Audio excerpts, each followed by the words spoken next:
فاجتمعنا إلى رسول الله صلى الله عليه وسلم فقال إنه لم يكن نبي من بعدي إلا كان حقا عليه أن يدل أمته على خير ما يعلمه لهم وينذرهم شرا ما يعلمه لهم أخرجه المسلم في كتاب الإمارات প্রশংসা মাত্র আল্লাহ সুবহানাহু ওয়া তাআলা, যিনি বিশ্ব জগতের একমাত্র মালিক, যে আল্লাহ সুবহানাহু ওয়া তাআলার হাতেই রয়েছে সমস্ত কল্যাণ।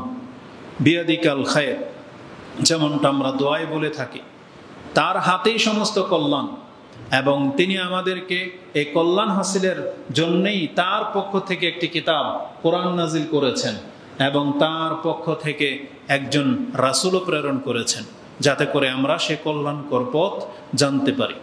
তো যে আল্লাহ আমাদের কল্যাণ চান, যিনি চান যে আমাদের এই দুনিয়া এবং পরকালে আমরা সার্বিক নিরাপত্তা পেতে পারি, তার জন্যই ব্যবস্থা করেছেন। তাই আমরা সেই সত্তার প্রশংসা করি, আমরা বলি আলহামদুলিল্লাহ। সালাতু ওয়াস সালাম প্রিয় নবী মুহাম্মদুর রাসূলুল্লাহ সাল্লাল্লাহু আলাইহি ওয়াসাল্লামের প্রতি, যার মাধ্যমে আমরা এই কল্যাণকর দিন পেয়েছি, যিনি আমাদের মাঝে সর্বশ্রেষ্ঠ, সর্বশেষ এবং রহমত স্বরূপ প্রেরিত হয়েছেন। তাই আমরা তার প্রতি সালাত এবং সালাম পাঠ করি। আমরা বলি আল্লাহুম্মা সাল্লি ওয়া সাল্লিম ওয়া বারিক আলা নবিয়িকা মুহাম্মদ। শুনুন, এটা খুতবা চলতেছে, আপনাদের অ্যাটেনশন এই দিকে নাই।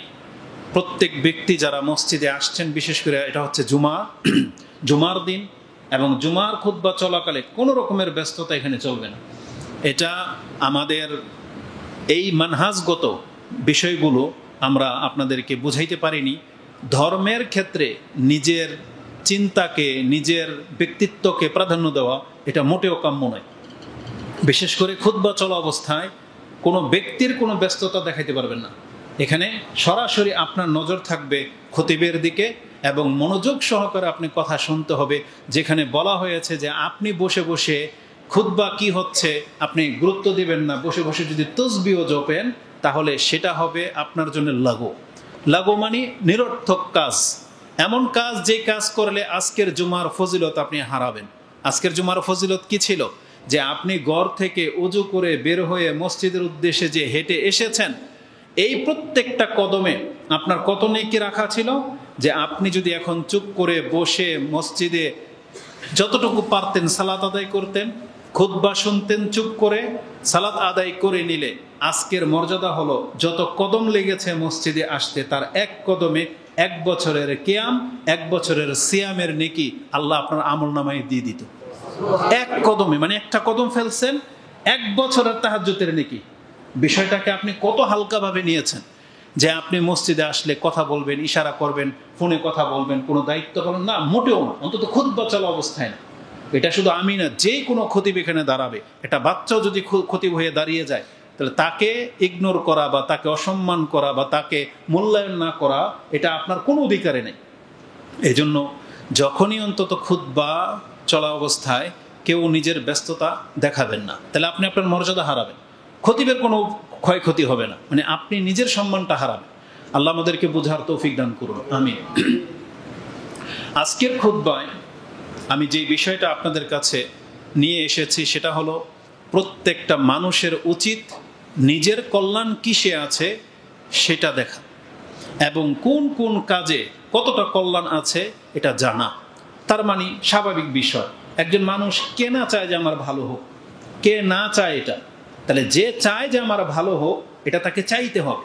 আর যখন সে চাচ্ছে যে আমার ভালো হোক, তাহলে তাকে এটা জানতে হবে যে কোন কাজে আমার ভালো রয়েছে, কোন কাজটার মধ্যে আমার বেশি কল্যাণ রয়েছে, এটা জানতে হবে। কিন্তু আজকে অধিকাংশ মুসলিমদের চরিত্র দেখেন, সে নিজের কল্যাণ কি করবে, মানে নিজের ব্যক্তিত্বের সাথে তার কোনো ইন্টেনশন নাই, মানে সে চিন্তাশীল না, দিন রাত কিভাবে পার হচ্ছে তার এতে কোনো মাথা ব্যথা নেই। একটা গরু ছাগল যেমন, গরু যেমন আপনি খুলে দিবেন, মাঠে ছেড়ে দিবেন, ও ঘাস খাবে, প্রস্রাব পায়খানা করবে, সন্ধ্যায় আবার গোয়ালে ফিরে আসবে, ঘুমাবে, আরেকটা গরু পেলে যৌনাচার করবে।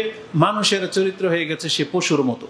কিন্তু মানুষকে কি আল্লাহ সুবহানাহু ওয়া তাআলা শুধু খাদ্য, খাওয়া, ঘুমা আর এই যৌনাচারের জন্য সৃষ্টি করেছে? মানুষের কাজকর্মের কি কোনো হিসাব নিকাশ হবে না? বরং আল্লাহ বলেছেন ফাজআলনাহু সামিআন বাসীরা। এই যে আপনি যে কথা শুনতেছেন, আপনি গরুকে বলেন তো এই কথাগুলো, গরু শুনবে না? শুনবে, কিন্তু বুঝবে না। কারণ সামিআন হচ্ছে যে কথা বুঝে, মানে আপনি যে আওয়াজ শুনতেছেন এই আওয়াজগুলোতে একটা বাক্য আপনাকে দেওয়া হচ্ছে যেটা আপনি বুঝতে পারতেছেন, যেটা গরুর মধ্যে নাই। বাসীরা মানে দৃষ্টিশক্তি। গরুও দেখতে পায়, কি দেখতে পায়? এটা ঘাস, সাদা না কালো না সবুজ, এটা দেখতে পায়। কিন্তু গরু এটা দেখতে পায় না এটা কি ধান গাছ না ঘাস, এটা দেখতে পায় না। কারণ গরু শুধু সবুজ দেখতে পায়, কিন্তু ধান গাছ, ধান আর ঘাস এটা মানুষ চিনতে পারে। গরু শুধু স্বাদ বোঝে, জিহ্বাতে হয়তো স্বাদ পায়, কিন্তু এটা পরখ করতে পারবে না যেটা ধান গাছ, এটা গম ক্ষেত, এটা পরখ করতে পারবে না। গরু এটা বোঝে না এটা আমার মালিকের ক্ষেত নাকি অন্য ব্যক্তির ক্ষেত। ও তো ঘাস পাচ্ছে, খাচ্ছে, কিন্তু কার ঘাস খাচ্ছে এটা গরুর সেই সেন্স নাই। কিন্তু মানুষকে তো আল্লাহ এটা দিয়েছে। এই জন্য আল্লাহ বলেছেন সামিউন বাসীর। মানুষ হচ্ছে শ্রবণ শক্তিওয়ালা, দৃষ্টি শক্তিওয়ালা। কেন বলেছেন আল্লাহ এটা? লিনাবলুয়াহুম। আল্লাহ বলেছেন যাতে করে আমি তাদেরকে পরীক্ষা করতে পারি, যাতে করে মানুষ এটা বলতে না পারে কিয়ামতের মাঠে আল্লাহ আমি তো বুঝতাম না, জানতাম না। যেমন গরু, কেন আপনি কি জানেন? পশু পাখির কোনো বিচার নাই, মানে ওদের জন্য বিচার বলতে জান্নাত জাহান্নাম নাই। বিচার হবে যেমন এক গরুকে গুতা দিয়েছে, আল্লাহ ওই গরুকে শিং দেবে, শক্তি দেবে এবং বলবে দুনিয়াতে তোমাকে এই মোটা তাজা গরুটাই গুতা দিয়েছিল, এখন তুমি গুতা দিয়ে দাও হিসাব বরাবর। যখন বিচার শেষ তখন আল্লাহ বলবে কোন তোমরা মাটি হয়ে যাও, তখন ওই সমস্ত পশুগুলো মাটি হয়ে যাবে। এটা দেখে কাফেররাও বলবে, যেটা আপনি সূরা আম্পারার প্রথম সূরা যেটা আন-নাবা তার শেষ আয়াতে দেখেন, তারা সেদিন বলবে, আকাঙ্ক্ষা করবে কুনতু তুরাবা, যদি আমরা এরকম মাটি হয়ে যাইতাম। তার মানে আমাদেরকে যদি এখন জাহান্নামে ফেলা না হইতো, তার মানে এটা শুধু পশুদের সাথে করা হবে, মানে পশুদের কোনো জান্নাত জাহান্নাম নাই। কিন্তু আমাদের এক শ্রেণীর বক্তাদেরকে দেখবেন ইউটিউবে, নেটিভের মধ্যে বক্তব্য পাবেন 4 প্রকারের পশু জান্নাতি, 8 প্রকারের পশু জান্নাতি। কারা? বলতেছে আসহাবে কাহাবের কুত্তা জান্নাতি, হুদহুদ পাখি, তারপরে ওই যে হেরা গুহাতে যেই কবুতর, মানে মাকড়সা, আরো এরকম 4টা প্রাণীর কথা তারা বলে। যেমন কোন নবীর গাধা যেন, উযাইর আলাইহিস সালামের গাধা, তারপরে সালেহ আলাইহিস সালামের উট। তারা ওই ঘটনা থেকে নিয়ে এগুলো সাজিয়েছে। না, এটা আল্লাহ বলছে না রাসূল বলছে, এই হুজুর বলছে, আপনাদের হুজুর বলেছে এটা। অথচ আল্লাহ সুবহানাহু ওয়া তাআলা জান্নাত জাহান্নাম কোনো পশুর জন্য সৃষ্টি করে নাই। আল্লাহ এই কথা বলে নাই যে আসহাবের কাহাফের কুকুরকে আল্লাহ জান্নাত দেবে, এটা আল্লাহ বলে নাই, এটা হুজুরের বানানো কথা। কিন্তু ওগুলি আপনাদের কাছে মজা লাগে। আল্লাহ কলি হ্যাঁ, আমি বোঝাতে চেয়েছি মানুষ আর জিনকে সৃষ্টি করা হয়েছে জান্নাত জাহান্নামের জন্য, তাদের বিচার হবে, হিসাব হবে। তাহলে মানুষ কেন এত উদাসীন থাকবে? তো আজকের মূল বিষয় হলো, আমি আপনাকে বোঝাতে চেয়েছি প্রত্যেকটা মানুষের উচিত নিজের কল্যাণ কিসে আছে সেটা দেখা এবং শিখা। এটার অনেক উদাহরণ থাকতে পারে। আমি সরাসরি বক্তব্যের দিকে নিয়ে আসি। যেই সেন্সে আমি আজকে আপনার কাছে বক্তব্যটা করবো সেটা হচ্ছে এই যে আমরা দুনিয়াতে অনেক কাজ করি, জমি কিনি, বিয়ে শাদীর ব্যাপারে, বন্ধুত্ব করার ব্যাপারে, বিজনেস করার ব্যাপারে। আপনি প্রত্যেকটা জিনিস জানতেছেন যে এই কাজটা আমার জন্য কল্যাণ হবে না অকল্যাণ হবে, তখন আপনি কি করেন? তদবির করেন, কারোর সাথে সলা পরামর্শ করেন। জায়গা কিনতেছেন, জমিটা অ্যাকুরেট নাকি ভুল, ভেজাল আছে, ওয়ারিশের কোনো দ্বন্দ্ব আছে নাকি এগুলো ইজমালি, অথবা নাকি এগুলো ব্যাংকের কাছে মর্গেজ দেওয়া আছে, সব তথ্য তদন্ত নেওয়ার পরে আপনি জমিটা নিচ্ছেন। কেন? যদি আপনি জেনে শুনে বাতিল জমি নেন তাহলে আপনি ধোঁকা খেয়ে যাবেন।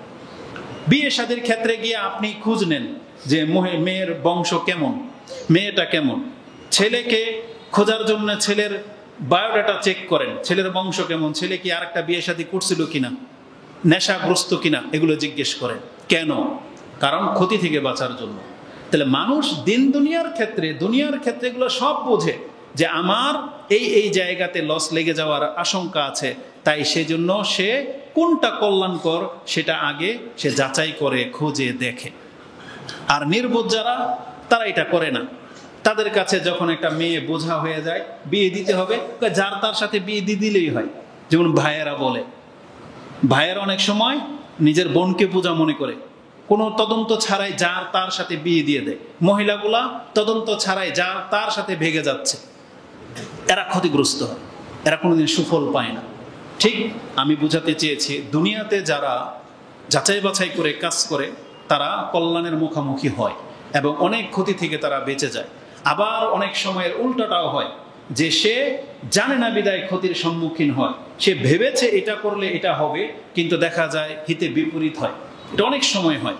যেমন যদি দুনিয়াবি কিছু এক্সাম্পল দিয়ে দিই, যারা কৃষিকাজ করে, চাষাবাদ করে, তার কাছে একটা ধারণা হয় যে আমি এই সার প্রয়োগ করে দেখি, হতে পারে আমার ফসল বেশি হবে। প্রয়োগ করার ফলে ভুলের কারণে দেখা যায় তার পুরো ফসল জ্বলে যায়। এমন মহিলার আছে মেকআপ করে, এমন কেমিক্যাল দিয়ে মেকআপ মেরে দিয়েছে, পুরো চেহারার চামড়ায় জ্বলে গেছে। তার মানে এটা তার অসতর্কতাবশত হয়ে গেছে। তো মূল বিষয় হলো, পুরো বিষয়টাকে আমি যদি এক কথায় বলি, মানুষ যদি জানতে পারে কিসে তার কল্যাণ, তাহলে নিঃসন্দেহে মানুষ সেটাই গ্রহণ করবে। যেমন একটা হাদিস আমি আপনার কাছে একটা আয়াত দিয়ে শুরু করি। কোরআনে আল্লাহ সুবহানাহু ওয়া তাআলা রাসূলুল্লাহ সাল্লাল্লাহু আলাইহি ওয়াসাল্লামকে একটা গুরুত্বের সাথে আপনি শুনবেন কথা। রাসূলুল্লাহ সাল্লাল্লাহু আলাইহি ওয়াসাল্লামকে আল্লাহ বলেছেন, কুল, হে নবী বলে দেন, লা আমলিকু লিনাফসি নাফআন ওয়ালা দাররান ইল্লা মা শা আল্লাহ। আমি আমার নিজের লাভ করে দেব অথবা নিজেই নিজের ক্ষতি করে দেব, এটার মালিক আমি না। নিজেই যখন নিজের মালিক না, মানে রাসূল বলতেছেন, কে? তাও মুহাম্মদুর রাসূলুল্লাহ সাল্লাল্লাহু আলাইহি সাল্লাম, যে আমি নিজেই নিজের কোনো উপকার করে ফেলবো, রাতারাতি ধনী কোটিপতি হয়ে যাব, মানে রাতারাতি আমি বাতাসে উড়তে পারবো, গায়েব হয়ে যাব, আলেমুল গায়েবের তথ্য আমার কাছে চলে আসবে, এটার মালিক আমি না। আমি এমন কোনো ক্ষমতাবান পাওয়ারফুল হয়ে যেতে পারবো না যে আমার গায়ে কেউ টাচ করতে পারবে না, আমার দাওয়াত সবাই কবুল করে নেবে, মানে এমন ক্ষমতাধর। লা আমলিকু লিনাফসি নাফআন, আমি আমার নিজেকে ভালো করে দেওয়ার, তাকদীরকে পরিবর্তন করে দেওয়ার মালিক আমি না। ওয়ালা দাররান, আর ক্ষতিও করতে পারবো না, ইল্লা মা শা আল্লাহ, তবে আল্লাহ যতটা চায় ততটা। এটা শুধু রাসূলের জন্য না, পৃথিবীর সমস্ত সৃষ্টির জন্য আল্লাহ যতটা যার জন্য যেমন নির্ধারণ করে রেখেছে, যা হওয়ার তাই হোক, এটা হচ্ছে আল্লাহ কর্তৃক। এটা আমাদের আজকের মূল বিষয় না। মূল বিষয় হচ্ছে তার পরেরটা, ওয়ালাউ কুনতু আ'লামুল গায়বা লাস্তাকসারতু মিনাল খায়র ওয়া মা মাসসানিয়াস সু। এটা হচ্ছে আজকের আলোচনার বিষয়। রাসূল বলেছেন, ওয়ালাউ কুনতু আ'লামুল গায়ব, যদি আমি গায়েব সম্পর্কে জানতে পারতাম, তাহলে লাস্তাকসারতু মিনাল খায়র ওয়া মা মাসসানিয়াস সু, আমি সমস্ত কল্যাণ নিজের জন্য জমা করে নিতাম, কোনো অনিষ্ট ক্ষতি আমাকে স্পর্শ করতে পারতো না। এটা কেন বলেছেন রাসূলুল্লাহ সাল্লাল্লাহু আলাইহি ওয়াসাল্লাম? কারণ আল্লাহ বলেছেন আপনি দাওয়াতি কাজ করেন, কিন্তু রাসূলুল্লাহ সাল্লাল্লাহু আলাইহি ওয়াসাল্লাম এই দাওয়াতি কাজ করতে গেলে যে বিপদ আপদগুলো আসবে এটা তাকে জানানো হয়েছে, কিন্তু কখন কোন বিপদটা আসবে এটা তাকে আগে থেকে জানানো হয় নাই। কিছু কিছু ক্ষেত্রে আল্লাহ জানিয়েছেন, কিছু কিছু ক্ষেত্রে আল্লাহ জানান নাই। যেমন তায়েফের মাঠে যখন তায়েফ গেলেন রাসূল সাল্লাল্লাহু আলাইহি ওয়াসাল্লাম দাওয়াতি কাজ করতে, রাসূলকে এটা জানতো যে তাকে পাগল বলে পাথর মারা হবে? জানতো না, আল্লাহ তাকে জানাননি। এটা আল্লাহর হিকমা। রাসূলুল্লাহ সাল্লাল্লাহু আলাইহি ওয়াসাল্লাম যখন মক্কাতে সেজদায় গিয়েছেন, তখন কি তিনি জানতেন যে আবু জাহেল উটের ভুঁড়ি এনে তার কাঁধে চাপিয়ে দেবে? তিনি জানতেন না। তাহলে যে ক্ষয়ক্ষতি, এইটাই রাসূলুল্লাহ সাল্লাল্লাহু আলাইহি ওয়াসাল্লাম একদিন বলতেছেন, ওয়ালাউ কুনতু আ'লামুল গায়ব, যদি আমি গায়েব জেনে নিতে পারতাম, লাস্তাকসারতু মিনাল খায়র, তাহলে সমস্ত কল্যাণগুলো নিজের জন্য জমা করে নিতাম, ওয়া মা মাসসানিয়াস সু, আর আমাকে কোনো অনিষ্ট স্পর্শ করতে পারতো না। এটা হবে আজকের আলোচনার মূল বিষয়। এই আয়াতটি রয়েছে সূরা আরাফ 7 নম্বর সূরার 188 নম্বর আয়াতে। কি বুঝাতে চাইলাম? এই আয়াতের অনেকগুলা কথা এখানে প্রমাণ হয় রাসূল গায়েব জানে না, সমস্ত ক্ষমতা কার হাতে? আল্লাহর হাতে। কিন্তু আমি অন্য সেন্স নিয়ে বক্তব্যটা আপনার কাছে পেশ করতে চাচ্ছি। এটা হইতে হবে একজন জ্ঞানী মানুষের কাজ। কি? যে আমি যদি গায়েব জানতাম, তাহলে যেই জিনিসগুলো আমার জন্য ভালো, আমি শুধু সেটাই নিজের জন্য নিতাম। এটা কি শুধু রাসূল চাইবেন, আপনিও চাইবেন? সবাই। এখন ধরুন জমি কেনার ক্ষেত্রে বললাম, উদাহরণ দিলাম না, আপনি জমিটা কিনবেন, আপনি কি বলতেছেন? যদি আমি জানতাম যে মালিকটা কে আর জমির ডিটেলস, তাহলে দালাল আমাকে ঠকাইতে পারে না, তাই না? বিষয়টা এরকম। তো জীবনের সব ক্ষেত্রে রাসূল বলতেছেন, হলো কুনতু আ'লামুল গায়ব, মানে আগে থেকেই যদি জেনে নিতে পারতাম, তাহলে আমি নিজের জন্য কল্যাণটাই নিতাম, অকল্যাণটা নিতাম না। যেমন আগামীকাল এই পৃথিবীতে এমন কিছু ঘটবে, এই কাজগুলো করলে ভালো হবে, এই কাজগুলো করলে খারাপ হবে। যারা এই হাইওয়েতে চিটাগাং রোডে যারা চিটাগাং যাবে, কালকে অনেকগুলো অ্যাক্সিডেন্ট হবে, হয় না? প্রতিদিন হবে। এখন আপনি আর আমি যদি জানতে পারি যে এই বাসের অ্যাক্সিডেন্ট হবে, তাহলে আমি আর আপনি কি সেই বাসে উঠবো? কখনো উঠবো। এটাই হলো নিয়ম। তার মানে বোঝা যাচ্ছে যে কল্যাণ অকল্যাণটা গায়েব আছে, এটা আমরা অনেক সময় দেখতে পাই না, জানি না, এটা অজানা।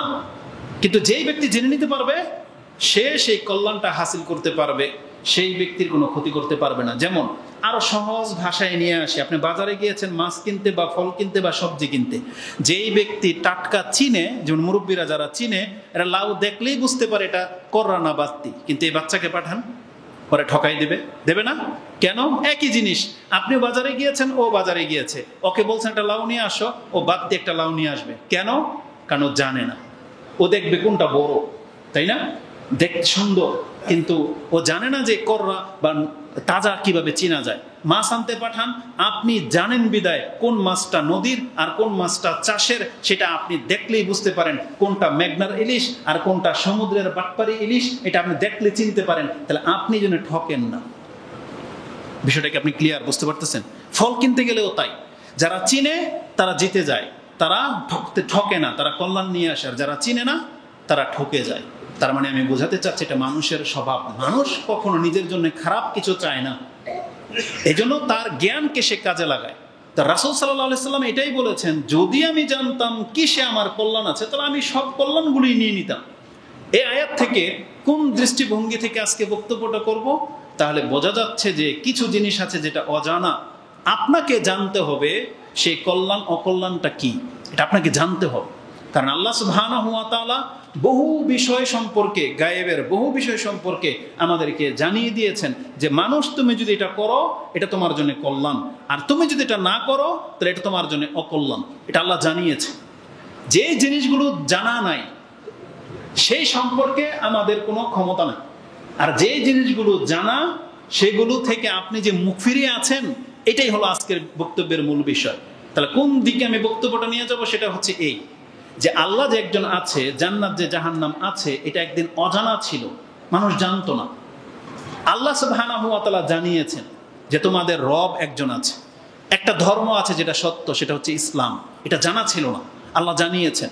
কিন্তু আপনি এখন জানেন যে ইসলামই কল্যাণ, ইসলামের জীবন ব্যবস্থা কি কল্যাণ, মানে ইসলামের যতগুলো বিধিবিধান আছে এটাতে কল্যাণ আছে। আল্লাহ আমাদেরকে বলেছেন এই জন্য এগুলো তোমাদের জন্য হালাল, আর ইসলামে ওই বিষয়গুলোকে হারাম করেছে যেগুলো আপনার জন্য ক্ষতির কারণ।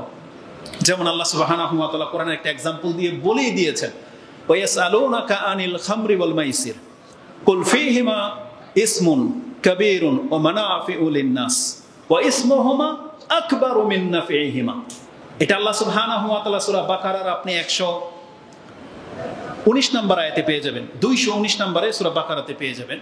তো আল্লাহ বলছেন যে তোমার কাছে তারা জুয়া এবং নেশা সম্পর্কে জিজ্ঞেস করতে চায়, আপনি বলে দেন এই দুইটার মধ্যে অনেক বড় পাপ আছে। তারপর আল্লাহ সুবহানাহু ওয়া তাআলা বললেন, কিছু মানুষ তো দাবি করবে যে উপকারও আছে, কিছু মদের মধ্যে, নেশার মধ্যে তারা উপকার পায়, প্রশান্তি পায়, তাদের এনার্জি নাকি বেড়ে যায়, তারপরে জুয়া খেললে টাকা ইনকাম হয়, তাই না? কিছু কল্যাণ দেখতে পাচ্ছে। আল্লাহ বলতেছেন ওয়া ইসমুহুমা আকবারু মিন নাফিহিমা, যে লাভটা তারা দেখতে পাচ্ছে সেই লাভের তুলনায় তাদের যে পাপটা হবে জুয়া খেললে, নেশা করলে, এই পাপটা তার নাফা মানে উপকারের চাইতে বেশি ক্ষতিকর। তার মানে আপনি জুয়া খেলে কোটিপতি হয়ে গেলেন, নেশা করে মোটা তাজা হয়ে গেলেন। আল্লাহ কি বলেছেন, তুমি যে পাপটা কামাইলা এটা তোমার এই উপকারের চাইতে বেশি ক্ষতি। সেটা কি? কারণ কয়েকদিন পরেই এই নেশার কারণে আপনার ফুসফুস পচতে শুরু করবে। যে কোটি টাকা আপনি কামিয়েছিলেন দাপটের সাথে, এটা এখন চিকিৎসায় শেষ হবে, তারপরে মরলে কি হবে? জাহান্নাম। অনেক বড় ক্ষতি, কারণ আপনি আল্লাহর অসন্তুষ্টির কাজে লিপ্ত হয়েছেন। তো আল্লাহ সুবহানাহু ওয়া তাআলা আমাদেরকে জানিয়েছেন কোন কাজে কল্যাণ, কোন কাজে অকল্যাণ। এখন যে জিনিসগুলো আল্লাহ আমাদেরকে জানিয়েছেন, এই মুসলিমরা এটা মেনে নেওয়ার পরে সেই কাজগুলো করে না কেন, এটা হচ্ছে আজকের বিষয়। তার মানে আপনি জানেন যে কোন জিনিসটাতে আপনার কল্যাণ আছে, আপনি জানতেছেন, কিন্তু আপনি সেটা মানতেছেন না। তাহলে কেন? এমনটা কেন? এতদিন হয়তো আপনি জানতেন না, যেমন ওই যে না জেনে ভুল হয়ে যায়। আপনি ঘরে কোনো একটা কেমিক্যাল নিয়ে আসছেন, ম্যাচলাইট বা গ্যাস নিয়ে আসছেন, এটা আপনার বাচ্চা জানে না এটা কি উপকারের। আপনি তো উপকার করেন, গ্যাস লাইট দিয়ে আপনি এটা উপকার নেন, কিন্তু বাচ্চা জানে না ও এটা ক্ষতির কারণ হয়ে গেছে, ওটা না জানার কারণে। আপনি জানতেন না শিরিক কি জিনিস, বেদাত কি জিনিস। আপনি ইবাদত ভেবে আপনি একটা মূর্তির সামনে, একটা মন্দিরের সামনে একটা ফুলের মালা দিয়ে দিলেন, একটা মিষ্টি কিনে নিয়ে প্যাকেটটা রেখে আসলেন, ভালো বলে করলেন, আপনি জানতেন না। কিন্তু যখন আপনাকে জানানো হলো এটা একটা শিরক, তারপরও করবেন। যখন জানানো হলো এটা খেলে ক্যান্সার হয়, তারপরও খাবেন। এটাই হচ্ছে মানুষের সবচেয়ে নির্বুদ্ধিতা। এটা থেকে উঠে আসতে হবে আপনাকে, যেটা হবে আজকের বক্তব্যের মূল বিষয়। আবার কত কল্যাণ আছে, অকল্যাণ আছে, মানুষ জেনে শুনে সেই নিজের ক্ষতি চায়। যেমন একটা ঘটনা ঘটে গেছে, সে জানে আমি আত্মহত্যা করে মরে যাব, কিন্তু সে আত্মহত্যা করে। সে তার লাভ করলো না ক্ষতি করলো? যারা নেশা খায় বলে আমার টেনশন, নেশা খেতে খেতে লাইফটাকে শেষ করে দেব। ও কি জেনে শুনে খাচ্ছে না? তার মানে জেনে শুনে নিজের ক্ষতির দিকেও নিয়ে যাচ্ছে। এরকমের অসংখ্য দলিল আপনার কাছে দেয়া যাবে।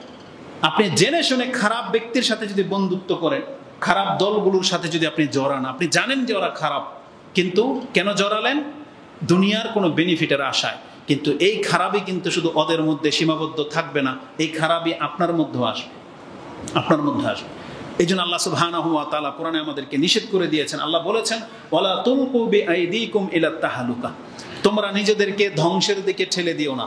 তার মানে কোরআনে নিষেধ করেছেন আমাদেরকে নিজের দেহের ক্ষতি করা। যেমন অনেকে ওই যে প্রেম প্রীতির নামে কোনো একটা কিছু হলে সিগারেট দিয়ে নিজের হাতে কেঁচা দেয়, ব্লেড দিয়ে কাটে, অথচ সে নিজেকে ধ্বংসের দিকে ঠেলে দিচ্ছে। খাবার খাওয়া বন্ধ করে দেয়, পাগলের মতন আচরণ করে, রাতে ঘর থেকে বেরিয়ে যায়, এমন বহু ঘটনা ঘটে না?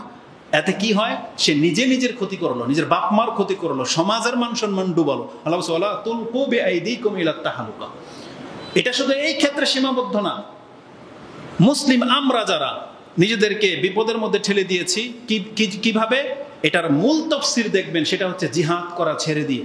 আজকে আমরা আমাদের দোকান পোশাক ব্যবসা বাণিজ্য বাংলাদেশ নিয়ে উৎফুল্ল, জিহাদ করা ছেড়ে দিয়েছি। কালকে ওই কাফেররা এসে আপনার এগুলো দখল করবে, যেগুলো আপনি সাজিয়েছিলেন এগুলো দখল করবে। কেন সাহস পাবে? কারণ আপনি জিহাদ করা ছেড়ে দিয়েছেন। সেই জন্য আজকে ফিলিস্তিন গাজার অবস্থা দেখেন, নিজের হাতে গড়া বিল্ডিংগুলো, লাখো কোটি টাকার সম্পত্তি তছনছ করে দিয়েছে ইসরায়েলের এই কাফেররা, এই ইহুদিরা সেগুলোকে তছনছ করে দিয়েছে। আপনার দুনিয়া শেষ, কিন্তু আপনি যদি ঈমান হারা হয়ে মরেন তাহলে আপনার পরকালও শেষ। তাহলে যেই জন্য আপনি ইসলাম ছেড়ে দিয়ে শুধু দুনিয়ার পেছনে ছুটলেন, একটা ভূমিকম্প আসলে আপনার বিল্ডিং তছনছ হয়ে যাবে, আপনার ইনকাম সব শেষ, একটা বড় রোগ হয়ে গেলে আপনার সমস্ত টাকা শেষ। অথচ মানুষ কিসের জন্য তাহলে কাজ করে যাচ্ছে? এই জন্য মানুষকে জানতে হবে কিসে তার কল্যাণ, কিসে তার অকল্যাণ। আল্লাহ সুবহানাহু ওয়া তাআলা আমাদেরকে এইভাবে সতর্ক সাবধান করেছেন। এবার আসুন আমি আপনাদেরকে সেই কথার দিকে নিয়ে যাই যে কিভাবে আপনি নিজের কল্যাণ করবেন। সেটা হচ্ছে আল্লাহ আমাদেরকে জানিয়েছেন, বান্দা কিসে তোমার কল্যাণ আছে। সেটা হচ্ছে এক কথায় যদি জানতে চান, সেটা হচ্ছে ইসলাম। মানুষের উচিত মানুষকে ইসলাম গ্রহণ করে নেওয়া। মানুষের উচিত তার নবী যেই কথাগুলো রেখে গেছেন সেই কথাগুলো ফলো করা।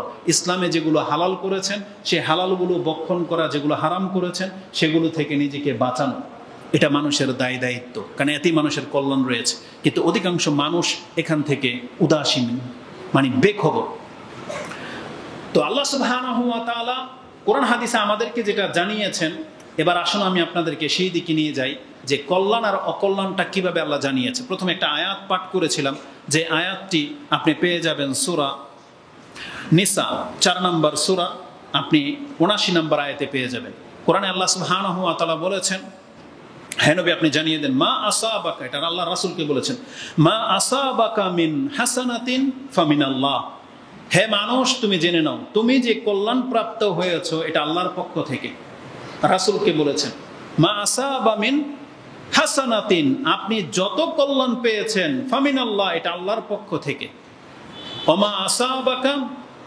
ওমা আসাবাকা মিন সাইয়্যাহ, আর মানুষের সাথে যে খারাপগুলো হয় ফামিন নাফসিক, এটা তোমার অন্তরের কারণে, তোমার ব্যক্তিত্বের কারণে।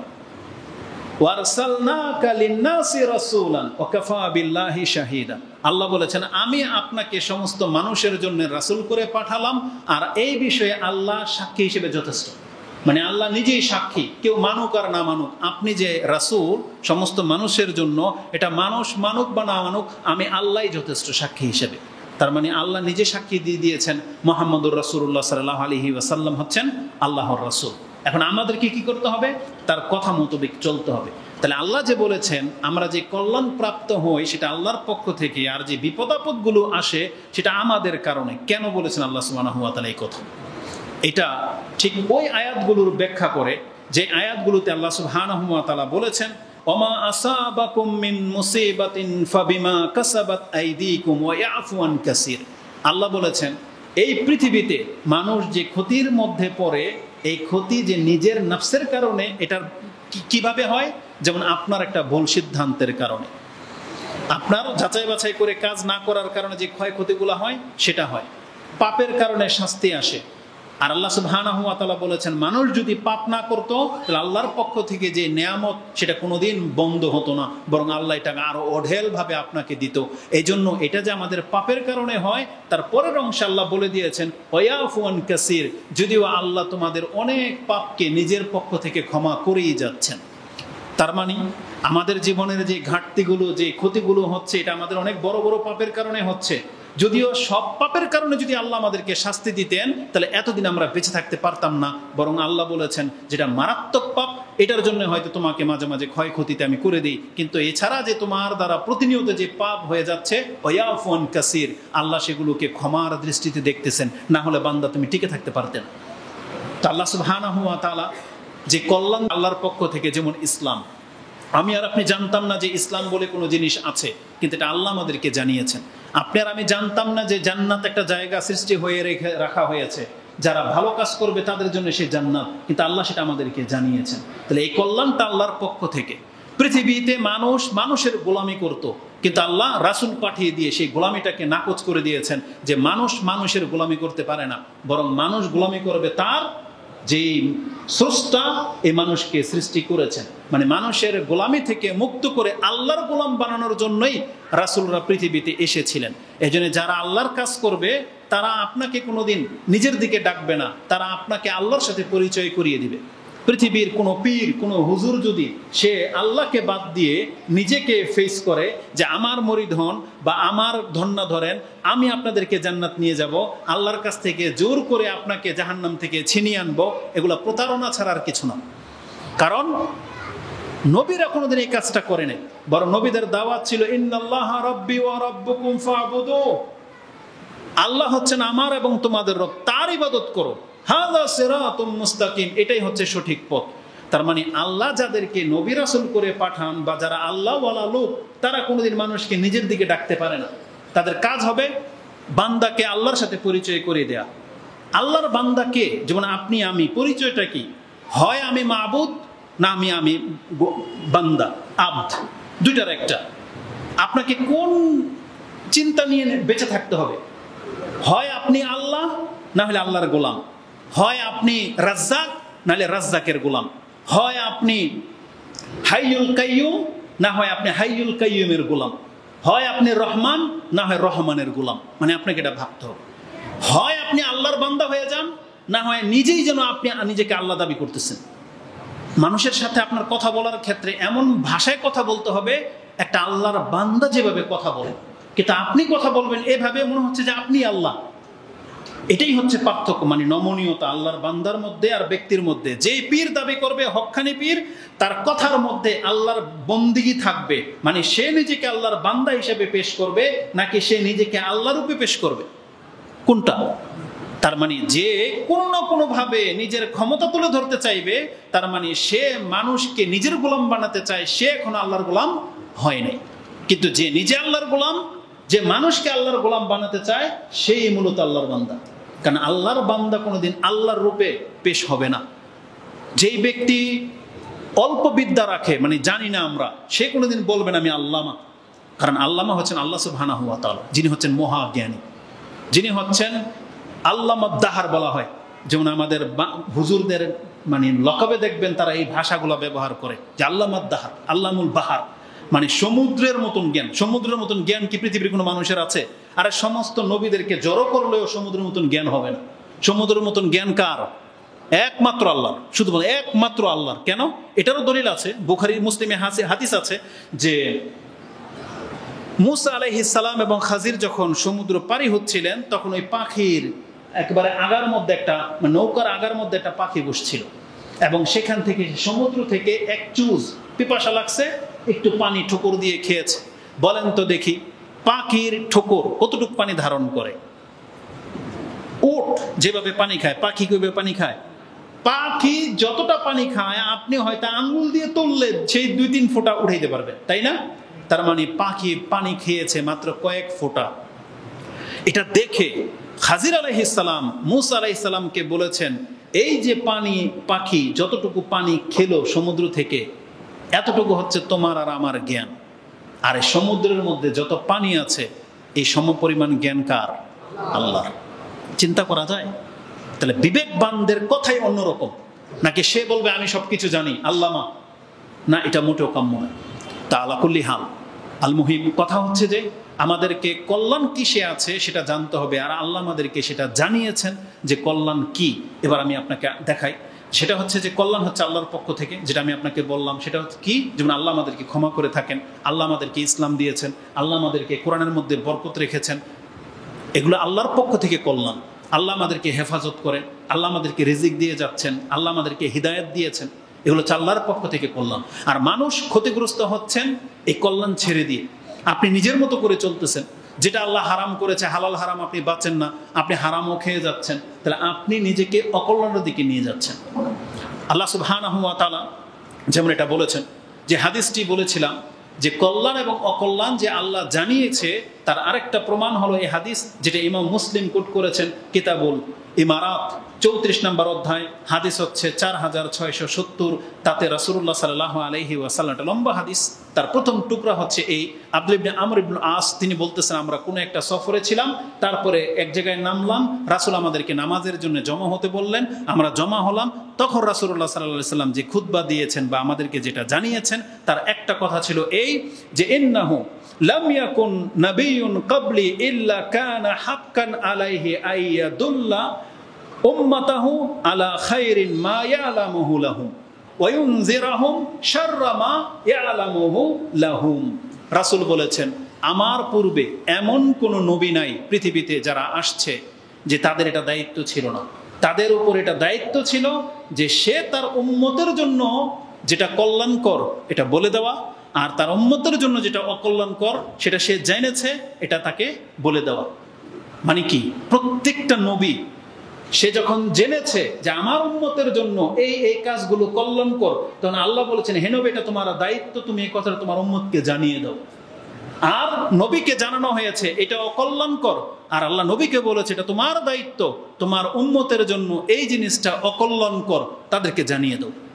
তার মানে আমি এখন বোঝাতে চেয়েছি কোনটা কল্যাণ কোনটা অকল্যাণ, এটা আল্লাহর পক্ষ থেকে নবীদের মাধ্যমে তারা আমাদেরকে কি করেছেন? জানিয়ে দিয়েছেন। এখন কোনো মুসলিম যদি এই কথা না বলে, এই কথা যদি বলে যে আমি জানি না, এটা কার ব্যর্থতা? এটা তার ব্যক্তির ব্যর্থতা। আপনারা কি বলতে পারবেন যে আল্লাহ জানায় নাই? তাহলে আপনার ঘরের যে কোরআন, এটা কিসের কিতাব? এটা সমস্ত কল্যাণের কিতাব। এখানে যা আছে আপনার জন্য কল্যাণকর সেটা আপনাকে জানানো হয়েছে। রাসূলুল্লাহ সাল্লাল্লাহু আলাইহি ওয়াসাল্লামের এত শত শত হাদিস, এই যে শত শত যে কিতাব, কিসের জন্য? এগুলোর মধ্যে কল্যাণ অকল্যাণ লেখা আছে। কোন ব্যক্তিকে এটা বলতে পারবেন যে খাবার সময় কি বলে খেতে হয় এটা জানেন না? বলতে পারবেন? এটা কি আমাদেরকে শেখানো হয় নাই? কোন ব্যক্তি কি জানেন যে জুতা পরতে গেলে কোন পায়ে জুতা পরতে হয়? সেটাও কি ইসলাম আমাদেরকে শেখায় নাই? শিখিয়েছে। তার মানে ছোট্ট দুইটা উদাহরণ কেন দিলাম? আপনি প্রস্রাব পায়খানা করবেন সবচেয়ে খারাপ জায়গা না? সেই জায়গাতে ইসলাম আছে না নাই? তাহলে সেখানে আপনি কিভাবে ঢুকবেন, কি বলে ঢুকবেন, এটা কি ইসলাম শিখায় নাই? তার মানে ইসলাম যেখানে একটা তুচ্ছ বিষয়কে যখন শিখায়, তাহলে আপনি রাষ্ট্র কিভাবে পরিচালনা করবেন, আপনার সংসার কিভাবে চলবে, ইনকাম কিভাবে হবে, আপনি সারাদিন কি করবেন, ইসলামকে এটা শিখায় নাই? তার মানে ইসলাম আমাদেরকে সব শিখিয়েছে, কোনো কিছু গোপন নাই। যেটা কল্যাণকর গোপন ছিল আল্লাহ ওহির মাধ্যমে মুহাম্মদ সাল্লাল্লাহু আলাইহি ওয়াসাল্লামের মাধ্যমে সেটা কি করেছেন, জানিয়ে দিয়েছেন। তার দলিল স্পষ্ট এই হাদিস। শুধু নবী কেন, আমাদের নবী কেন, প্রত্যেক নবী এটা করেছেন, যে তার জাতির জন্য যেটা কল্যাণ সেটা তারা জানিয়ে দিয়েছেন, যে এই কাজটা কল্যাণ, এই কাজটা অকল্যাণ। আর উপরন্তু আমাদের নবী মুহাম্মদুর রাসূলুল্লাহ সাল্লাল্লাহু আলাইহি ওয়াসাল্লাম, তার ক্ষেত্রে আল্লাহ কোনো কিছু গোপন রাখে নাই। যেমন ধরেন কিছু কিছু জাতির ক্ষেত্রে কিছু কিছু আল্লাহ গোপন রেখেছিলেন, বলেন নাই। যেমন এই যে জুমার দিনের ব্যাপারে হাদিসে কি আছে, বনি ইসরায়েলরা জুমার দিন পায় নাই, তারা একদল বেছে নিল শনিবারকে, আরেক দল বেছে নিল রবিবারকে। তারা মনে করলো যে ওরা আমাদের আগে, কিন্তু আল্লাহ সুবহানাহু ওয়া তাআলা মুহাম্মদ সাল্লাল্লাহু আলাইহি ওয়াসাল্লামকে জানিয়ে দিলেন যে শনিবারের আগে শুক্রবার। তার মানে যে জুমার দিন, এটা আপনি যখন সার্কেল করবেন, রাউন্ড করবেন, আপনার কাছে মনে হচ্ছে কি শনি আগে না, শনি রবি সোম মঙ্গল বুধ বৃহস্পতি শুক্র, শুক্র সবার শেষে আসে না, এবং এটাকে গোল করে দেন। দেখেন তো কি হয়। তার মানে গোল যখন করে দিবেন, শনিবারের আগে কি শুক্রবার, তাই না? এটা ওরা জানতো না যে শুক্রবারের ফজিলত যে বেশি, এটা আল্লাহ বনি ইসরায়েলদেরকে দেয় নাই। এটা কাকে দিয়েছে? আমাদের নবী মুহাম্মদুর রাসূলুল্লাহ সাল্লাল্লাহু আলাইহি ওয়াসাল্লামকে দিয়েছে। তার মানে পৃথিবীর জন্য যেটা কল্যাণকর, অকল্যাণকর, এটা পূর্বের জাতির কাছে কিছু কিছু জিনিস আল্লাহ জানাননি। কদরের রাত্রের কথাই করা জানতো, ওদেরকে রমজান মাস ছিল, কিন্তু এটা কাকে দিয়েছে? আল্লাহ মুসলিমকে দিয়েছে। এটা করার পরে যখন পৃথিবীতে আর কল্যাণ অকল্যাণের কোনো বিষয় যখন বাকি নাই, পরিপূর্ণ করে দেওয়া হয়েছে আমাদের নবী মুহাম্মদ সাল্লাল্লাহু আলাইহি ওয়াসাল্লামের মাধ্যমে, ওই তখনই আল্লাহ নাজিল করে দিয়েছেন আল-ইয়াউমা আকমালতু লাকুম দীনাকুম ওয়া আতমামতু আলাইকুম নি'মাহ ওয়া রাদিতু লাকুম আল-ইসলাম দীনা, যেটা সূরা মাইদাতে আছে। আল্লাহ বলেছেন, যাও, আজকে আমি মুহাম্মদ তোমার মাধ্যমে পৃথিবীর কল্যাণ অকল্যাণ সব পূর্ণ করে দিলাম। ও আতমামতু আলাইকুম নি'মাহ, আল্লাহ বলেছেন আমার পক্ষ থেকে আজকে আমি তোমাদেরকে নেয়ামত পূর্ণ করে দিলাম। তার মানে ইসলাম ধর্মের মধ্যে, এই বিধিবিধানের মধ্যে আল্লাহর পূর্ণ নেয়ামতটা আছে। এখন আপনি কতটুকু গ্রহণ করেছেন, এটা হচ্ছে আজকের ব্যাপার, যে আপনি এই ইসলাম থেকে কতটুকু কল্যাণ হাসিল করেছেন। আমি যদি এখন সময় থাকতো আমার, আমি আপনাকে দেখাতাম যে আপনি যে ঘর থেকে বের হন, বিসমিল্লাহ না বলে যখন বের হন, কতটা ক্ষতির সম্মুখীন হন, আর বিসমিল্লাহ বলে যদি বের হইতেন কতটা কল্যাণ প্রাপ্ত হতেন। একটা হাদিস বলেই দিই, ওই হাদিসের মধ্যে এটা আছে, যেই ব্যক্তি ঘর থেকে বিসমিল্লাহ, তাওয়াক্কালতু আলাল্লাহ, লা হাওলা ওয়ালা কুওয়াতা ইল্লা বিল্লাহ, এই মাত্র 3টা বাক্য যদি বলে, ফেরেশতার পক্ষ থেকে বলা হয় হুদিতা কুফিতা, 3টা শব্দ বলে। এক হচ্ছে হিদায়াত প্রাপ্ত হয়ে গেলা, ডিফেন্স পেয়ে গেলা, নিরাপত্তা পেয়ে গেলা, কুফিতা। আরেকটা হচ্ছে মানে ক্ষতি থেকে বেঁচে গেলা।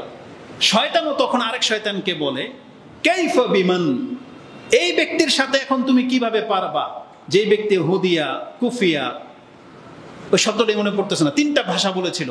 যে শয়তান শয়তানকে বলে আজকে তুমি ওকে কিভাবে গুমরাহ করবা, ও তো বিসমিল্লাহ বলে ঘর থেকে বেরিয়েছে, ও তো হেদায়েত পেয়ে গেল, ও তো আল্লাহর পক্ষ থেকে নিরাপত্তা পেয়ে গেল, এবং ওকে তো এখন আল্লাহর পক্ষ থেকে হেফাজতের দায়িত্ব নিয়ে নেওয়া হয়েছে। বুঝেন? কিন্তু আমরা বিসমিল্লাহ না বলার কারণে আমাদের ওই যে জিনে ধরে, ভূতে ধরে। আপনাদেরকে কেন ধরে বারবার? ওই সমস্ত অধিকাংশ ঘরগুলোর মধ্যে এমন কেন নজর লেগে যায়, বা জিনের আসর, জাদুটোনা, এগুলোই কেন আপনাদের? তাবিজ কবজ নিয়ে আপনাদেরকে চলতে হয় কেন? আমাদেরও তো সন্তান আছে, আমাদের হাত টাত আপনি দেখেন তো আমাদের কাছে কোনো টাকা টোকা আছে কিনা? আমাদেরও তো বাচ্চা আছে, আমাদের বাচ্চাগুলোকে চেক করেন তো, ওরা তো তাবিজ ছাড়া বেঁচে আছে, ওরা তো কালি ছাড়া বেঁচে আছে। কারণ আমরা কার ভরসায় চলি? আল্লাহর ভরসায়। তাহলে আপনাদের আল্লাহ ভরসার সাথে কালি লাগে কেন, তাবিজ লাগে কেন আপনাদের? যেই কথাটা দিয়ে তাবিজটা লেখা হবে, তাহলে সেটা আপনি মুখস্থ করে কেন নেন না? আপনার দাবি হলো হুজুর তো কোরআন দিয়ে তাবিজ দিয়েছে, তাবিজ কি পুরো কোরআনটা লিখে দিছে? 2-1টা আয়াত না, তাহলে সেই আয়াতটা আপনি মুখস্থ করেন না কেন? তার মানে আপনার নিয়তের মধ্যে সমস্যা আছে। আপনি চাচ্ছেন মুশরিকের মতো জীবনযাপন করতে, কিন্তু আপনার যদি আল্লাহর ব্যাপারে যদি আপনার কনফিডেন্স ভালো থাকতো, যে আমি আল্লাহর বান্দা, আল্লাহর ভরসায় আমি চলি, তাহলে কালি তাগা এগুলোর আপনার প্রয়োজন হতো না। তার মানে আমি বোঝাতে চাচ্ছি, মানুষ যখন ইসলামের রীতিনীতি নিয়ম নীতি পালন না করবে, যে যতটুকু পালন করবেন ততটুকু কল্যাণ পাবেন, যে যতটুকু পালন করতেছেন না, আপনার দুনিয়াও ক্ষতিগ্রস্ত হচ্ছে, আপনার পরকালও বরবাদ হচ্ছে। আজকে রাষ্ট্র ব্যবস্থা দেখেন, মুহাম্মদুর রাসূলুল্লাহ সাল্লাল্লাহু আলাইহি ওয়াসাল্লামকে একটা রাষ্ট্র ব্যবস্থা কায়েম করে যায় নাই? তিনি বলে দিয়েছিলেন না, যারা চুরি করবে তার হাত কাটা হবে, জেনা করবে বিবাহিত তাকে রজম করা হবে, নেশা করবে তাকে বেত্রাঘাত করা হবে। এই নিয়মগুলি কি পালন করা হয় নাই? তারপরের চিত্র কি? মদিনাতে কি মানে জেনা বেড়ে গিয়েছিল, লুটতারাজ বেড়ে গিয়েছিল? তার মানে আল্লাহর বিচার যখন কায়েম হয়ে যাবে, ক্রাইম কমে যাবে, অপরাধ কমে যাবে। আজকে কেন আপনার জীবনের নিরাপত্তা নাই? কেন আপনাকে রাস্তায় বাড়াইলে, এই যে কাজীপাড়া মদনপুরের স্থান থেকে এখানে রাতের 11টা বাজে আসতে আপনার অন্তর কাঁপে কেন? রাসূল সাল্লাল্লাহু আলাইহি ওয়াসাল্লাম তো এমন একটা ইসলাম রেখে গিয়েছিলেন, বলেছিলেন একজন মহিলা ইয়ামান থেকে মক্কা পর্যন্ত সফর করবে নির্দ্বিধায়। পৃথিবীতে কেমন একটা নজির কায়েম হয় নাই? নিরাপত্তাকে সৌদি আরবে নাই। আপনি মাইলকে মাইল ঘুরেন তো দেখি 1400 বছর এই ক্রাইমের যুগে, তারপরও তো আপনার কোনো ভয় নাই, কোনো টেনশন ছাড়াই আপনি কয়েকশো কিলোমিটার গাড়ি নিয়ে যেতে পারবেন, আপনার কোনো ভয় নেই। বাংলার জমিনের মধ্যে আপনার 90% মুসলিম বাস করেন, অথচ আপনার মহল্লায় ঢুকবেন 1 কিলোমিটার জায়গায় আপনি পেরেশান, সম্পদ নিয়ে আসতে পারবেন না। কেন? এটা কোন চরিত্রের মুসলিম আমরা? আপনি নিজেকে দাবিও করতেছেন মুসলিম, অথচ আপনি জানেন না যে একজন মুসলিমের রক্ত, মুসলিমের ইজ্জত, মুসলিমের মান সম্মানের মূল্য কি। এই সামান্য একটা মোবাইলের জন্য আপনি একটা কূপ দিয়ে দিলেন একজন মুসলিমের গায়ে, মানে কি এটা? আপনি কোন ধর্মের অনুসারী? আরে আপনি তো প্রত্যেকটা লোক যারা ডাকাতি করে, ছিনতাই করে, প্রত্যেকটা ফেরাউন টাইপের লোক, প্রত্যেকটা। আপনি শুধু ফেরাউনকে গালি দেন, আপনার ঘরের মধ্যে ফেরাউন জন্ম। বাপ হয়ে আপনি জানেন যে আপনার ছেলে চুরি বাটপারি করে খায়, তার মানে আপনার ঘরে আপনি ফেরাউন পালতেছেন, আপনি ফেরাউনকে গালি দেন। একটা মুসলিম কোনদিন এই চরিত্র হতে পারে না। এই জন্য আপনাদেরকে আমরা বলবো, কল্যাণ পেতে চান ইসলাম পালন করে। একটু আগে আমি যখন এখানে এসেছি, আমি মুরব্বীদেরকে বলবো আপনারা দুঃখ নিয়েন না। আপনি কি জানেন আমরা হুজুররা আপনাদেরকে ইসলাম বুঝাইতে ব্যর্থ হয়েছে? আপনার বয়সটা একবার চিন্তা করেন, আর এই সময়টা চিন্তা করেন। আমি এখানে এসেছি 11:30টায়। আজকে কি দিন? জুমার দিন। কোন ব্যক্তিকে এটা জানেন, এই হাদিস শুনেছেন, যেই ব্যক্তি যত দ্রুত মসজিদে আসবে সে একটা ওটের নেকি পাবে, তারপরে গরু, তারপরে মুরগি, এক পর্যায়ে কি ডিম, তাই না? তাহলে যে মুরব্বীরা বয়স হয়ে গেছে, আপনার এখন আর ওই চাহিদা নাই, খায়েশ নাই, দুনিয়ার রং ঢং নাই, দাড়ি সাদা হয়ে গেছে, আপনাকেও কি 11:30 পর্যন্ত চায়ের দোকানে বসে থাকতে হবে? কি কাজ এটার? কি কাজ? আপনার বাঁচবেন কয়দিন? আপনাকে আমরা হুজুররা এটাই শিখাইতে পারি নাই যে আপনার এই বয়সটা মূল্যবান, আপনার প্রত্যেকটা ঘড়ির কাঁটা মূল্যবান। আপনি কিভাবে পার করতেছেন আপনি দেখেন। জীবনের পাপ কি সব ভুলে গেছেন? নাকি আল্লাহর পক্ষ থেকে সার্টিফিকেট চলে আসছে যে আল্লাহ আপনাকে মাফ করে দিছে? তার মানে ওগুলোর বিচার যদি শুরু হয়ে যায় কি হবে? তাহলে আমরা আমাদের মুরব্বীদেরকে বলবো, এই বয়সটা জুমার দিন অন্তত এই দোকানে বসে থাকার মতন ব্যাপার না, এটা বিষয় না। আপনি কি জানেন যে এটার নিয়মটা কি ছিল? উচিত ছিল একটা দিন অন্তত আপনি 10টা বাজে মসজিদে চলে আসেন। যারা কোরআন পড়তে পারেন, নামাজ পড়ে 2 রাকাত নামাজ পড়ে আরো পড়েন, যতটুকু পারেন পড়েন, পড়তে থাকেন, আপনাকে কেউ বাধা দেবে না। তারপরে ক্লান্ত হয়ে যাবেন বা কিছু কোরআন নেন, একটু লম্বা করে আল্লাহর কাছে দোয়া করেন, খতিব আসা পর্যন্ত। এটাই হবে আজকের জুমার দিনের কাজ। একটা দিনের 1 ঘন্টা আপনি আল্লাহর জন্য দিতে পারবেন না? আর এই দোকান আপনাকে কি দিয়েছে? আপনাকে যদিও যারা সিগারেট খোর, চা খোর আছেন, আপনার পকেটের টাকা দিয়ে আপনাকে কিনে খেতে হয়েছে, নাকি আজ পর্যন্ত এমন রেকর্ড রয়েছে যে হোটেলের সামনে বসে থাকার কারণে দোকানদার ইচ্ছা করে আপনাকে এক কাপ চা বানিয়ে দিয়েছে, যে ওখানে বসে থাকলে আমাকে 1 কাপ চা দেয়? তার মানে আপনার ফায়দাটা কি এখানে? কি কাজ আপনার এখানে? তার মানে উদ্দেশ্যহীন জীবন। একটা মুসলিম কোনোদিন এমন হইতে পারে না। মুসলিম সব সময় নিজের কল্যাণ চাইবে, সব সময়। কিসে আমার কল্যাণ আছে? এটা শুধুমাত্র এটা বক্তব্য না, আপনাকে আমি আমার দিন বোঝাতে চাচ্ছি। আপনি ইসলামটাকে বোঝেন, আমরা মুসলিমরা কি, আল্লাহ কেন আমাদেরকে পৃথিবীতে পাঠিয়েছে। এই কথাগুলোকে হিন্দুরা মানবে? এই কথাগুলো কি খ্রিস্টানদের জন্য? এগুলো কাদের জন্য? আপনার জন্য। কেন? আপনি নিজেকে মুসলিম দাবি করেছেন। তাহলে আপনি মুসলিম দাবি করলে আপনি আপনার ধর্ম কেন মানবেন না? এটা কোন ধরনের নীতি? কে মানবে তাহলে? কবে মানবেন? এই জন্য আমি মুসলিম ভাই হিসাবে বলবো না, আমাদেরকে আল্লাহর দিকে ফিরতে হবে। কল্যাণ কিসে আছে আপনাকে সেটা দেখতে হবে। রাসূলুল্লাহ সাল্লাল্লাহু আলাইহি ওয়াসাল্লাম আমাদেরকে যেটা শিখিয়েছেন, আসুন 2-1টা পয়েন্ট আমি আপনাকে দেখাই দিই। মানুষ বোঝেন অনেক সময় কল্যাণ অকল্যাণ কি। কল্যাণ হলো আল্লাহর কাছে আপনি ক্ষমা চাইবেন। কল্যাণ হলো আপনি আল্লাহর কাছে পরকাল চাইবেন। কল্যাণ হলো যতটুকু সম্ভব আপনি নিজেকে ইবাদতের সাথে লাগিয়ে রাখবেন। আপনি কি জানেন না যে একবার সুবহানাল্লাহ বললে কি হয়? জানেন না এটা? একবার আলহামদুলিল্লাহ বললে কি হয়? এটা জানেন না? জানানো হয় নাই? মুসলিমের প্রথম হাদিস, রাসূল বলেছেন সুবহানাল্লাহি ওয়ালহামদুলিল্লাহি তামলাআনি আও তামলাউ মা বাইনাস সামাওয়াতি ওয়াল আরদ। যখন একজন ব্যক্তি বলে সুবহানাল্লাহ আলহামদুলিল্লাহ, এইভাবে যখন বলে, তার নেকির পাল্লা কয়টা? দুইটা না? আমাদেরকে তো জানানো হয়েছে মিজানের পাল্লা কয়টা? দুইটা। রাসূল বলেছেন যেই ব্যক্তি সুবহানাল্লাহি ওয়া আলহামদুলিল্লাহ এইভাবে আল্লাহর জিকির করতে থাকে, তার মিজানের পাল্লা নেকি দিয়ে ভরে যায়। আর বলেছেন যদি আপনি বুঝতে না পারেন সেটা নেকিটা কত, তার মানে এই জমিন থেকে আসমান কতটা দূরত্বে আছে আপনি মাপতে পারবেন কোনোদিন? আল্লাহ বলেছেন তাহলে তুমি জেনে রাখো, এইভাবে 7 আকাশ 7 জমিনের মাঝে যে গ্যাপ আছে, যখন কোনো ব্যক্তি আল্লাহর জিকির করে সুবহানাল্লাহি ওয়া আলহামদুলিল্লাহ, এই সমস্ত গ্যাপগুলো নেকি দিয়ে ভরে যায়। এটা আমরা জানি, কিন্তু আমাদের জবান চলে না কেন? এত সহজ শব্দ, কিন্তু জবান কেন চলে না? আপনার একবারও চিন্তা হয় না কেন আপনার মুখ দিয়ে এই জিকিরগুলো বের হয় না? কারণ তৌফিক নাই। মানে আপনাকে আল্লাহ সেই তৌফিক দিচ্ছে না, কারণ আপনার অন্তরে সেই কথাটা জাগে নাই, সেই জন্য। অথচ আপনার কান কিন্তু শুনেছে, কোনো না কোনো দিন তো শুনেছিলেন, কিন্তু আপনি জানেন না, আপনার অন্তর সেটা নিচ্ছে না। কেন? এই উদাসীন সময় নষ্ট করা, ইবাদতবিহীন। আপনি 5 ওয়াক্ত সালাত ছেড়ে দিয়েছেন, সারাদিন আপনি যেভাবে বেঁচে আছেন, আপনিও বেঁচে আছেন, আমিও বেঁচে আছি। এই প্রথম কাতারে যারা 5 ওয়াক্ত নামাজ পড়ে তাদেরও দিন পার হয়। 24 ঘন্টা পরে যখন আপনি বিছানায় যান, আপনি রেজাল্টটা হিসাব করেন তো, যে আজকে আমি অনুষ্ঠানে গিয়েছিলাম, দোকানেও বসেছিলাম, বাজারঘাট করেছি, চাকরি টাকরি সব করেছি, শুধু 5 ওয়াক্ত নামাজ আপনি পড়েন নাই। আপনার মতোই আরেকজন ব্যক্তি সব করেছে 5 ওয়াক্ত নামাজের সাথে। বলেন তো এই দুই ব্যক্তির রেজাল্টটা কি?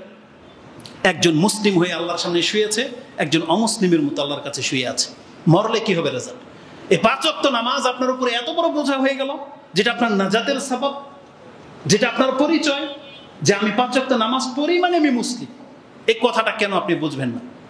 আর আপনি 5 ওয়াক্ত নামাজ পড়লেন না, আপনি হুজুরের গালি দিতে পারেন, বলতে পারেন এটা ওয়াহাবি, অমুক তুমুক, আরেক দলের লোক।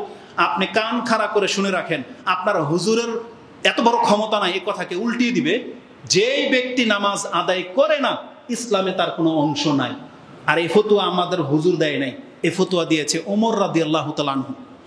ওমর রাদিয়াল্লাহু তাআলা আনহু বলেছেন, মান লা হাজ্জাতা ফিল ইসলাম লিমান তারাকাস সালাত। আমি এই জন্য নামাজ পড়বো, তো মরে যাবে একটু পরে। বলছে এই অবস্থায় নামাজ পড়বেন? বলছে হ্যাঁ পড়বো। কেন? বলতেছে লা হাজ্জা ফিল ইসলাম, কারণ ইসলামে তার কোনো অংশ থাকে না। লিমান তারাকাস সালাত, যে ব্যক্তি নামাজ ছেড়ে দেয়। এটা আপনার, যার নাম নিলে আপনার অন্তর কাঁপার কথা। পৃথিবীর শ্রেষ্ঠ দ্বিতীয়তম ব্যক্তি আবু বকরের পরে ওমর রাদিয়াল্লাহু তাআলা আনহু, তার ফতোয়ার উপরে আপনার হুজুরের ফতোয়া চলবে? আপনার যত বড় দামি মাযহাবের লোক হন না কেন, ওমর রাদিয়াল্লাহু তাআলার ফতোয়ার উপরে আপনার ইমামের ফতোয়া টিকবে? তাহলে আপনি খোঁজ নিয়ে দেখেন, যদি প্রমাণ চান আমি প্রমাণ করে দেব। আপনি খোলেন মুওয়াত্তা মালিক, ইমাম মালিকের তাহারাতের অধ্যায় আপনি 53-54 নম্বর এই হাদিস পেয়ে যাবেন, যে ওমর রাদিয়াল্লাহু তাআলা বলেছেন এই ফতোয়া, যে যেই ব্যক্তি ইসলাম তার থাকে না, যেই ব্যক্তি নামাজ আদায় করে না, তার ফতোয়ার উপর ফতোয়া চলে।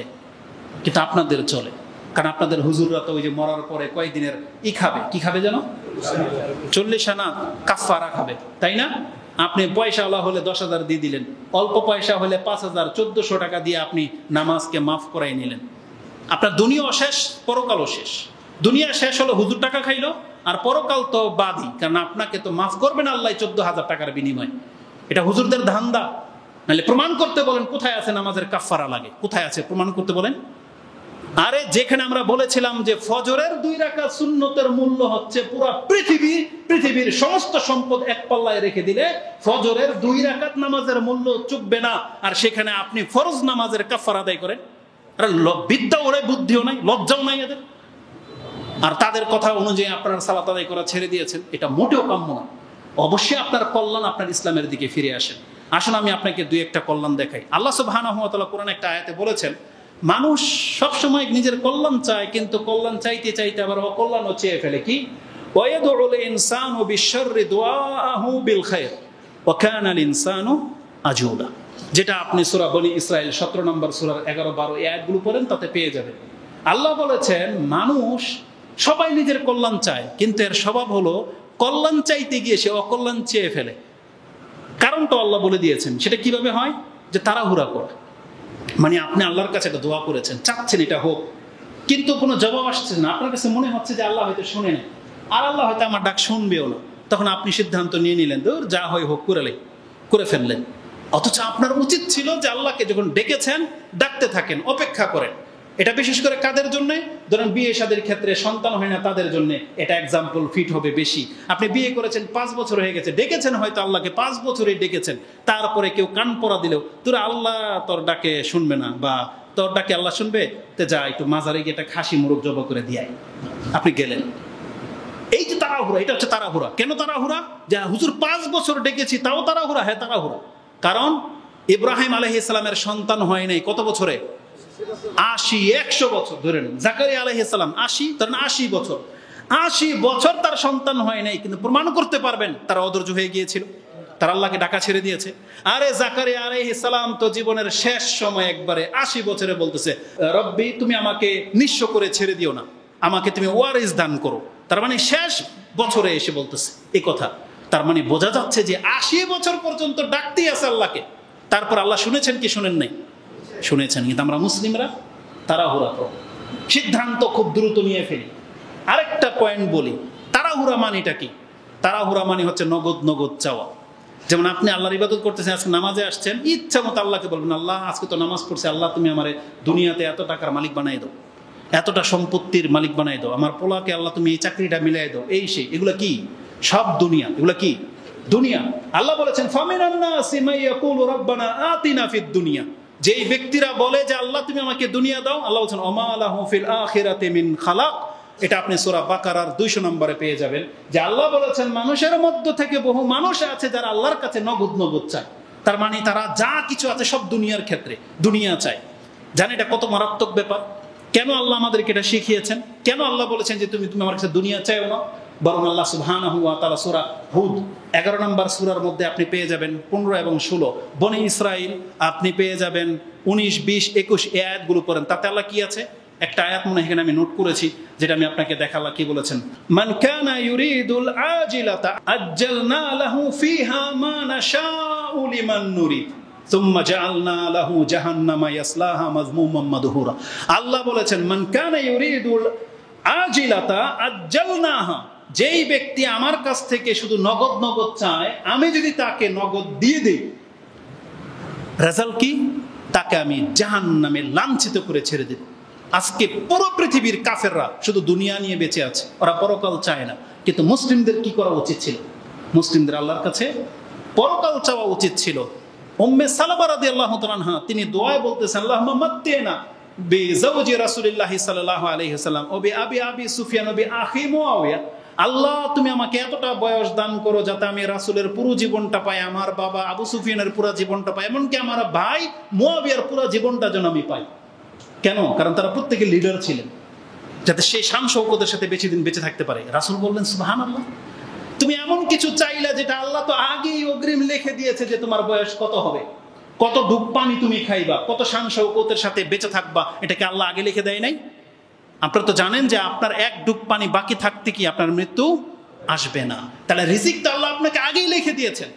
বলছেন বরং তুমি যদি চাইতে আল্লাহর কাছে আল্লাহুম্মা আফিনি মিন আযাবিল কবরি ওয়া আযাবিন নার ফাকানা খায়রাল লাকি, বরং তোমার দোয়াতে তো উচিত তুমি আল্লাহর কাছে বলবা আল্লাহ তুমি আমার কবরের আযাব এবং জাহান্নামের আযাব থেকে আল্লাহ নিরাপত্তা দিয়ে দাও। এইটা হইতে হবে দোয়া, এটা তোমার জন্য কল্যাণকর। কারণ তুমি রিজিক চাইলেও পাইবা, না চাইলেও পাইবা, কারণ এটা আল্লাহ নির্ধারিত, এটা আল্লাহ নির্ধারণ করে দিয়েছে। এটার বাস্তব প্রমাণ কি জানেন? বেনামাজি দান চাষি আর নামাজি দান চাষি কাদের সংখ্যা বেশি? বেনামাজির সংখ্যা বেশি না? আচ্ছা বলেন তো দেখি, দান কাদের জমিতে বেশি হয়? নামাজের জমিতে বেশি হয় না বেনামাজের জমিতে বেশি হয়? না, দুইজনের জমিতে বেশি হয়। নামাজের জমিতে দান বেশি হয়। প্রমাণ করতে পারবেন যে এই গ্রামের হুজুরা ধান চাষ করছে, তার 1 মনে দান হয়েছে 100 মন, আর ওই বেনামাজি ধান চাষ করছে দান হয়েছে 90 মন, হয়েছে এরকম। তার মানে রিজিকের ক্ষেত্রে নামাজকে আল্লাহ প্রাধান্য দেয় নাই যে নামাজি লোক। আচ্ছা ধরেন এটা বাস্তব উদাহরণ, আপনার সমাজের ইমাম সাহেব কোটিপতি না আপনারা কোটিপতি? আপনাদের বেনামাজিরা কোটিপতি, তাই না? মসজিদে যারা 5 ওয়াক্ত নামাজ পড়ে এরা বেশি অভাবী। তার মানে বোঝাতে চেয়েছি ইবাদতের সাথে রিজিকের সম্পর্ক নাই। ইবাদতের সম্পর্ক হতে হবে কিসের সাথে? পরকালের সাথে, আল্লাহর সাথে, নাজাতের সাথে। আপনি নামাজ পড়তেছেন দোয়া দুনিয়া না, আপনি কি চাইবেন আল্লাহর কাছে?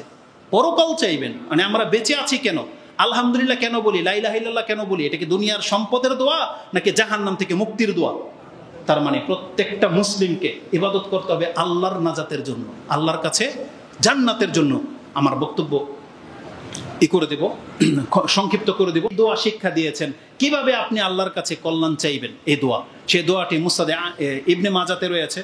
হাদিসটি ইবনে মাজাতে 3846 পেয়ে যাবেন। আয়েশা রাদিয়াল্লাহু তাআলা বলেন, আল্লাহ মানি রাসূলুল্লাহ সাল্লাল্লাহু আলাইহি ওয়াসাল্লাম হাযা দোয়া, আমাকে এই দোয়া শিক্ষা দিয়েছেন। সেটা কি? যে তুমি বলবো আল্লাহুম্মা ইন্নী আসআলুকা মিনাল খায়রি কুল্লি আজিলিহি ওয়া আজিলি মা আলিমনা মিনহু ওয়া মা লাম না'লাম। আমি বহু বচনে পড়লাম, যদি এক বচনে আছে যে আমরা দোয়া করবো কি, আল্লাহুম্মা ইন্নী আসআলুকা মিনাল খায়রি কুল্লি, আল্লাহ যত কল্যাণ আছে আল্লাহ সেটা আমি তোমার কাছে চাচ্ছি, আজিলিহি ওয়া আজিলি, দুনিয়াতে এবং পরকালে, মা আলিমনা মিনহু ওয়া মা লাম না'লাম, আমরা জানি আর না জানি আল্লাহ তুমি জানো যে কিসে কল্যাণ কিসে অকল্যাণ, তুমি যেটা জানো ওই সব কল্যাণ আমি চাচ্ছি। ওয়া নাউযু বিকা মিনাশ শাররি কুল্লি, আল্লাহ সমস্ত অনিষ্ট থেকে তোমার কাছে আশ্রয় চাচ্ছি, আজিলিহি ওয়া আজিলি মা আলিমনা মিনহু ওয়া মা লাম না'লাম, আমরা জানি আর না জানি যে কোন কাজে অকল্যাণ আল্লাহ তুমি তো জানো, আমাদেরকে তুমি আশ্রয় দিয়ে দাও। এবং তুমি বলবা আল্লাহুম্মা ইন্নী আসআলুকা খায়রা মা সালাকা আবদুকা ওয়া নাবিয়ুকা মুহাম্মাদিন সাল্লাল্লাহু আলাইহি ওয়াসাল্লাম, আল্লাহ আমি তো জানি না যে কিসে কল্যাণ, তবে তোমার নবী মুহাম্মদ সাল্লাল্লাহু আলাইহি সাল্লাম তোমার কাছে যা যা চেয়েছে আল্লাহ আমি তোমার কাছে তা তা চাচ্ছি। ছোট্ট একটা বাক্য না, কিন্তু কত বড় কথা বলেছেন। রাসূল তার জীবনে কত কল্যাণ চেয়েছে আপনি জানেন? জানেন না, কিন্তু আপনি এক কথায় বলে দিলেন আল্লাহ মুহাম্মদ সাল্লাল্লাহু আলাইহি সাল্লাম তোমার বান্দা, পছন্দনীয় বান্দা, তোমার কাছে যা যা চেয়েছে কল্যাণ আল্লাহ তুমি আমি তাই দাও, আমি তাই চাচ্ছি। ওয়া আউযু বিকা মা মাস্তাআযাকা মিনহু নাবিয়ুকা মুহাম্মাদিন সাল্লাল্লাহু আলাইহি ওয়াসাল্লাম, আমি ওই সমস্ত অকল্যাণ থেকে তোমার কাছে আশ্রয় চাচ্ছি যেই সমস্ত অকল্যাণ থেকে মুহাম্মদ সাল্লাল্লাহু আলাইহি ওয়াসাল্লাম তোমার কাছে আশ্রয় চেয়েছে।